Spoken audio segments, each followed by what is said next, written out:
तो हेलो दोस्तों, आप सबका स्वागत है पोकेमॉन के एक और एपिसोड में। अगर आपने हमारे पिछले पार्ट नहीं देखा तो उनका पहले देख ले।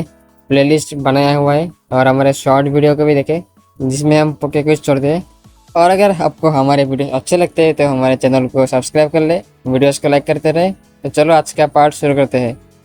तो अब तक हमने देखा ऐश ने जंगल में जाके हर एक हार्डल को पार करके वो सीक्रेट की को ले लिया था।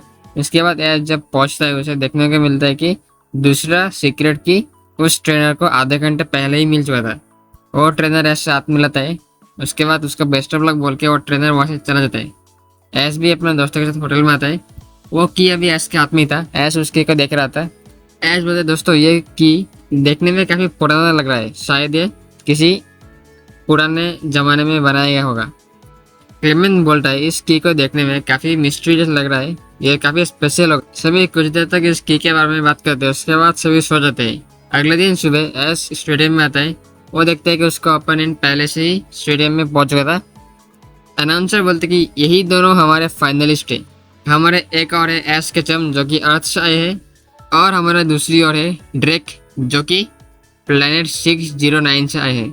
ये दोनों फाइनलिस्ट उनके हाथों में जो चाबी है उनका यूज करके सामने रखे हुए दरवाजे को खोलना होगा।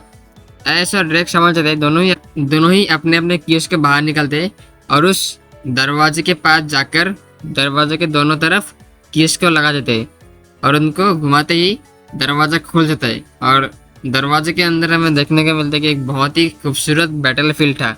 दोनों ही ट्रेनर्स उस बैटल फील्ड के अंदर जाते हैं और एक दूसरे के सामने आकर खड़े होते हैं। रेफरी आता है और बोलते कि ये बैटल होगा 6 पोकेमॉन के बीच में। आप जितने चाहे उतने फिनोमिनास का यूज कर सकते हैं और इस बैटल का कोई टाइम लिमिट नहीं होगा। उसी के साथ आप जितनी बार चाहे अपने पोकेमॉन को चेंज भी कर सकते हो। तो क्या दोनों ट्रेनर्स तैयार हो? दोनों ही हाँ में सही हिलाते हैं और रेफरी इस बैटल को शुरू करता है। दोनों ही पोकेमॉन ट्रेनर्स अपने अपने पहले पोकेमॉन को बाहर निकालते हैं। एस निकालते अपने सोलगैलियो को दूसरी ओर से और ड्रैक निकालते हैं अपने लूनाला को। ड्रैक बोलते हैं कि ये पहला बैटल ही काफ़ी इंटरेस्टिंग होगा क्योंकि हम दोनों के पोकेमॉन प्रीवियस स्टेट में सेम ही था, बस ब्रांच एवोल्यूशन के चलते तुम्हारा पास सोलगैलियो आया और मेरे पास आया लूनाला। तो देखते हैं किसका पोकेमॉन ज़्यादा पावरफुल है। ड्रैक बोलते कि एस पहला अटैक तुम करो। एस अपने सोलगैलियो को फ्लैश कैनन से शुरुआत करने को बोलता है। दूसरी ओर से ड्रैक अपने लूनाला को एयर कटर यूज करना बोलता है। एयर कटर और फ्लैश कैनन आपस में टकराते हैं और एक छोटा सा धमाका होता है। ड्रैक बोलते हैं लूनाला अभी अपने साइकिक अटैक का यूज करो और सोलगैलियो को जमीन पे पटक दो। लूनाला अपना साइकिक अटैक का यूज करके सोलगैलियो को जमीन में फेंक देता है। एज भी बोलते सोलगैलियो तुम भी यूज करो अपना साइकिक अटैक का और लूनाला को भी जमीन पे फेंक दो। एस का सोलगैलियो भी अपने साइकिक अटैक का यूज करके लूनाला को जमीन में फेंक देता है। फिर से दोनों पोकेमॉन आसमान में उड़ते हैं। एक तरफ से लूनाला अपना मून ब्लास्ट अटैक के यूज करता है, दूसरी ओर से सोलगैलियो अपना सोलर बीम के यूज करता है। मून ब्लास्ट और सोलर बीम आपस में टकराते हैं। दोनों ही इक्वली पावरफुल थे, तो दोनों के अटैक से एक धमाका होता है। धमाके के अंदर ही दोनों पोकेमॉन एक दूसरे से लड़ते हैं। सोलगैलियो टैकल के यूज करता है, लूनाला भी अपना टैकल के यूज करता है। लूनाला सोलगैलियो के ऊपर स्टील विंग के यूज करता है, सोलगैलियो अपने मेटल क्लॉ से रोकता है। दोनों ही पोकेमॉन आसमान में लड़ रहे थे। लड़ते हुए दोनों जमीन पर आके गिरते हैं। तभी लूनाला अपने साइकिल अटैक से कुछ पत्थर के टुकड़ों को हवा में उठाकर सोलगैलियो की तरफ मारता है। एज बोलते सोलगैलियो अपने मेटल क्लॉ अटैक से उन सारे रॉक्स को तोड़ दो। सोलगैलियो अपने मेटल क्लॉ का यूज करके सभी के सभी रॉक को तोड़ देता है। तभी लूनाला अपना हाइपर बीम मारता है सोलगैलियो के ऊपर, और क्योंकि सोलगैलियो का ध्यान पत्थर के ऊपर था तो उसके ऊपर हाइपर बीम लग जाता है। इससे सोलगैलियो काफ़ी डैमेज होता। तभी लूनाला सोलगैलियो के सामने आकर उसके ऊपर एनर्जी बॉल यूज करने की कोशिश करता है, पर तभी सोलगैलियो भी तैयार था और अपने फ्लैश कैनन के अटैक करता है। एनर्जी बॉल और फ्लैश कैनन आपस में टकराते हैं और एक और धमाका होता है, और ये धमाका दोनों ही पोकेमॉन के ऊपर लगता है। पर दोनों नहीं रुकते, दोनों एक दूसरे के ऊपर फिर से हमला करते हैं। क्योंकि दोनों ही पोकेमॉन सेम इवोल्यूशन लाइन के थे, तो दोनों ही एक दूसरे को साबित करना चाहते थे कि वही ज़्यादा पावरफुल है। बैटल काफ़ी ज़्यादा इंटेंस हो रहा था। सभी ऑडियंस बहुत खुश थे इस बैटल को देख के। ऐसा ड्रैक बोलते कि चलो इस बैटल का भी ख़त्म करते हैं। लूनाला अभी अपना सबसे powerful move moon blast attack के यूज करो। लूनाला एक जाइंट मून ब्लास्ट बनाने रखता है, तभी एज बोला सोलगलिया तुम भी यूज करो अपना सिग्नेचर मूव सन स्टील स्मैश अटैक का। सोलगलिया सन स्टील स्मैश और लूनाला अपना जाइंट मून ब्लास्ट अटैक मार देता है।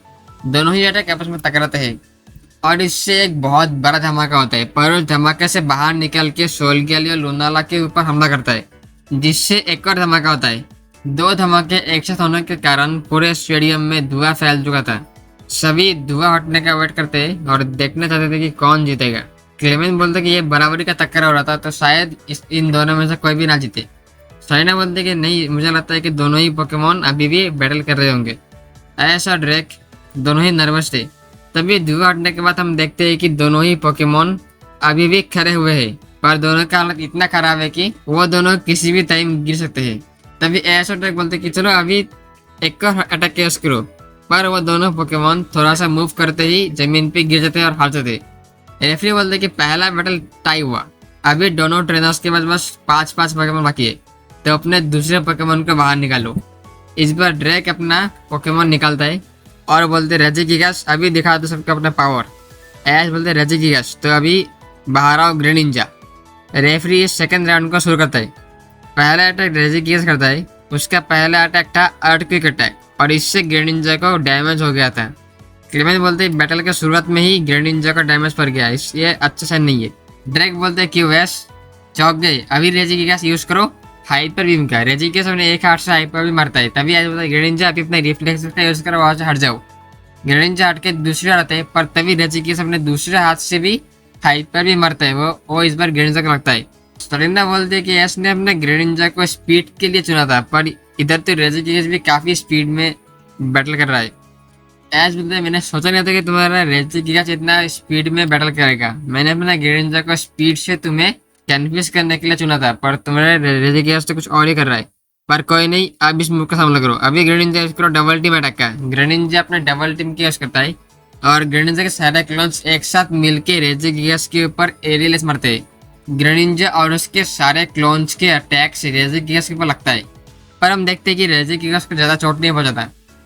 तभी रेजिगिगास अपना आइस बीम के यूज करके ग्रेनिंजा के पैर को जमा देता है और उसके ऊपर यूज करता है डायनेमिक पंच अटैक का। तो दोस्तों आज के लिए इतना ही, नेक्स्ट पार्ट कल आएगा।